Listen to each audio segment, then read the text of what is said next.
And the mayor of Chicago, Brandon Johnson, he's using the language of the civil rights battle, wants people to rise up. And the people of Chicago, they are going to rise up for a cause that matters, for a cause I could look up to and say, this is something upon which Brandon Johnson can cement his legacy, to rise up on behalf of the cartels. President Trump has suggested that he might roll the National Guard into Chicago to help solve crime like he's done in Washington, D.C. Problem is, of course, constitutional, traditionally, and I think constitutionally, they have to have permission or be invited in unless the president declares an emergency. He could do that through insurrection or there's an emergency, and I think crime is at an emergency level in Chicago. I don't want to see this happen, but it could. So how could I connect this to the cartels? I mean, we're talking about street violence. We're just talking about gang violence. We're talking about the sad fact that in cities like Chicago, the number one cause of death of young black men is, in fact, other young black men. So how could I tie this to the cartels? Because that's what Brandon Johnson's doing. It's not a hard leap to tie it to the cartels. Here's Brandon Johnson cementing his legacy as Chicago mayor with a call to rise up and defend the cartels. And so, look, we're going to remain firm. We'll take legal action. But the people in this city are accustomed to rising up against tyranny.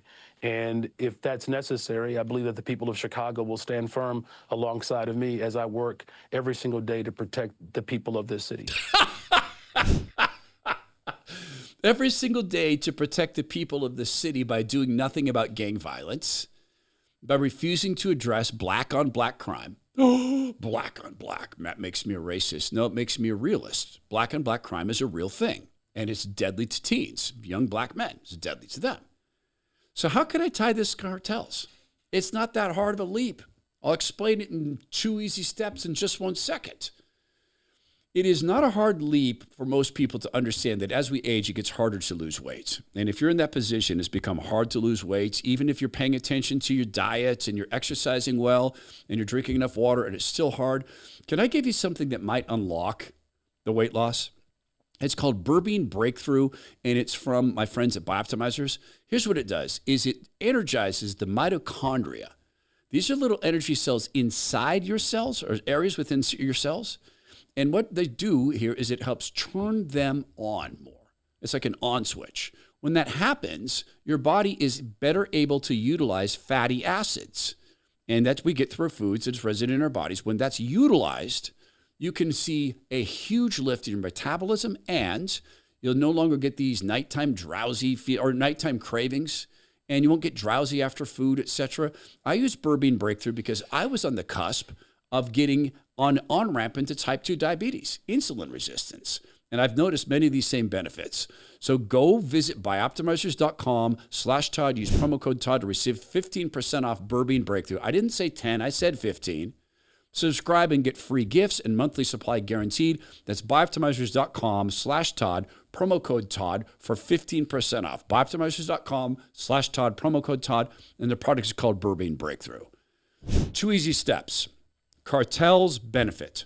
Cartels benefit from chaos. Cartels benefit from a busy police force. Cartels benefit from street criminals being taught they have nothing to fear from the police. Cartels benefit from a mayor who thwarts the police in their efforts to stop crime. Cartels benefit in lawlessness. Cartels benefit because when cops are busy solving street crime or chasing after drive-by murderers, it's easier for the politicians to pretend that this is just, quote, gang violence. It's just random violence. Cartels benefit from wars between gangs. Cartels benefit because the Chinese cartels can come into an area and say, we choose this gang. Honduran cartels can come in and benefit and say, we choose this gang, and Russian gangs, Russian cartels, etc. This happens in cities like Seattle. Now, I know Seattle better than Chicago, but I know this dynamic by heart. Go talk to a cop in Seattle and say, show me where the Honduran cartels run Seattle. They'll show you. What about the Mexican cartels? Where are the Chinese setting up ops? I had a friend of mine who was a cop, and he took me to a Chinese grow house. Everybody knew it. Everybody knew there were cartel members in there. A couple weeks later, he showed me a house where a cop killer was allowed to live for about a month. Everybody knew he was there, and he was tied into Honduran cartels. President Trump's team should be communicating that one of the reasons why they want to roll the National Guard in is because these cartels are actually kind of military operations. I mean, they're military. Look at them in Mexico, and sometimes they outgun and outnumber the Mexican police forces in northern Mexico. They've taken mayors captive, and in fact, they've unalived mayors in some pretty dramatic ways. They're at least paramilitary, and they've set up shop in these cities. They have supply chains. I mean, a supply chain means you bring stuff in through a chain, right? They're bringing in drugs. They're bringing in people. They're taking out cash. Do we want paramilitary organizations aligned with the Honduran government, Honduran cartels, Mexican cartels, Russian cartels? Do we want them set up in American cities? Because cartels benefit. They benefit from things like nightly insurgencies. This is from Portland. This is still going on every single night in Portland now at an ICE facility, just like they did when they tried to make sure President Trump didn't win the first time. Once again, it's the rubber bullets. Once again, it's the tear gas. Once again, it's an effort to break into the ICE facility night after night after night. So as Portland police are dealing with that and the federal police are dealing with that, look who gets the benefits. Cartels benefit. If you've ever lived in these separate countries like Seattle or Portland and you've gone on a ride along, you know how frustrating it is for cops. Because time and time again, they see the same faces. And those faces in Portland, those are largely white faces. That's not the case in Chicago. Yeah, Antifa is mostly white. They are all around the country, but it's the same dynamic. It is not unusual in Chicago to see 8, 10, 15, 20 people killed. It's pretty regular to see 35 shootings over a weekend. It's a pretty regular occurrence to hear about a 7-year-old girl getting killed in a drive-by when she's sitting in the back seat of her dad's car at a McDonald's drive-thru. It's pretty common. The cartel activities there, though, extend into this, smash and grab. Do we honestly want to pretend that the smash and grab burglaries going around these separate countries like Los Angeles and San Francisco, that these guys are all sophisticated enough to smash, grab, and then fence, and all this is staying internal to the country? We know that's not the case. We know that home invasion robberies have been run by sophisticated Honduran gangs, at least in Beverly Hills and Los Angeles, and you would think around the country. What, they're not going to go to Chicago? Brandon Johnson saying rise up and defend the cartels. We've watched an analysis of some of these home invasion robberies who know how to go in and disable very sophisticated security cameras. They know how to go in and hide and mask their identities and to disable police from being able to track them down, that they're using devices that then are thrown into Faraday bags, and they throw away stolen devices, throw away stolen cars, stolen plates to make it much more difficult. They burn the cars afterwards. These are sophisticated activities, and the cartels are sophisticated players. Brandon Johnson saying rise up to defend the cartels. Why doesn't he say this? President Trump, if you want to bring the National Guard in, let's meet. Let's have a public meeting in a town hall. You come and I'll come. And we'll sit in front of a town hall audience and people can ask you questions and they can ask me questions. Because he could use the National Guard's help. Do you think that the police force in Chicago would not want some help and some backup? Do you think that they don't want to enforce the laws? Have you ever met a cop who has been forced to let the same person go 2 or 3 times in a day? Have you ever met a cop who's met the guy who assaulted him free on the street the day after? I've talked to cops who've had that happen.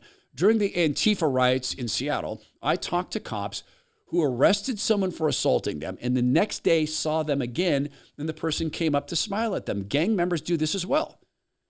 As they're getting busted, they'll say, I'll be out tomorrow. I'll be out later tonight. I'll see you in a few hours. Brandon Johnson is saying, rise up on behalf of the cartels. This is a TikToker from Olympia, Washington. Olympia, by the way, the state capital of that foreign country. Olympia has surrounding it cartel grow-ops. I've had people who are cops, Washington State patrolmen from the intelligence division, take me to the grow-ops. Yes, I know pot is legal there. It's not legal to grow it privately. It's not legal to produce fentanyl and meth, which they do on the same locations right outside of Olympia. And here you have Antifa helping to run this city. This is a guy on TikTok claiming that there's going to be problems if ICE shows up there. Ain't nobody with them. They're ready tonight, man. They got baseball bats, knives. Some of them are armed, actually. So, like, if ICE comes in here, man, the one dude I was talking with, he said if they come and try to him, he's already going to shoot. He don't care. He has nothing to lose at this point, is what he told me. This is a practice behavior. The young people who are members of Antifa and the surrounding groups like the John Brown Gun Club, they have been taught for years and modeled a behavior that the police can't do anything. You don't have anything to fear from the cops. They've been in scuffles. They've been in jail. This is the purpose, is to demystify the process. Because people fear things they don't understand. And the first time, if you've ever been in a jail cell, I'm here to tell you it's not fun. Happened to me twice when I was a young kid being foolish with traffic laws. Never anything violent or anything like that. But I never got used to it. Praise God. And I was only in holding tanks. I never had to go into the general population. But once you've done that enough times, it's old school. This has been something that the cartels have been teaching their members. It's not that scary.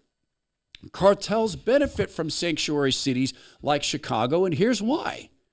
When they find out you're in the country illegally, they shield you from federal law enforcement. In the separate country of Washington State, they will not arrest a cartel member or an illegal immigrant for drunk driving. They won't charge them with drunk driving because drunk driving is a felony at certain levels. Cartels benefit from people like Brandon Johnson, who will do anything to remain in power. And understand this, that God Almighty is a God of law and order. If you doubt that, read the Bible. If you doubt that, observe your body. Your body operates through rules created by God. If you doubt that, observe gravity. The law of gravity didn't have to be there. God put it there. He doesn't need it. He doesn't need day and night. He doesn't need time structures. He doesn't need dates. He doesn't need water. So he created these things and he created order. The Bible is about order, how we interact with one another and how we interact with God. So God is watching this chaos, and he told us we would face times like these. He told us there would be a time where good was called evil and evil was called good. And he told us about people like Brandon Johnson who want to lord their power over others. What Brandon Johnson is doing is saying, rise up to defend what? Your freedom? If you live in a gang-impacted, cartel-controlled area of Chicago, do you actually feel free?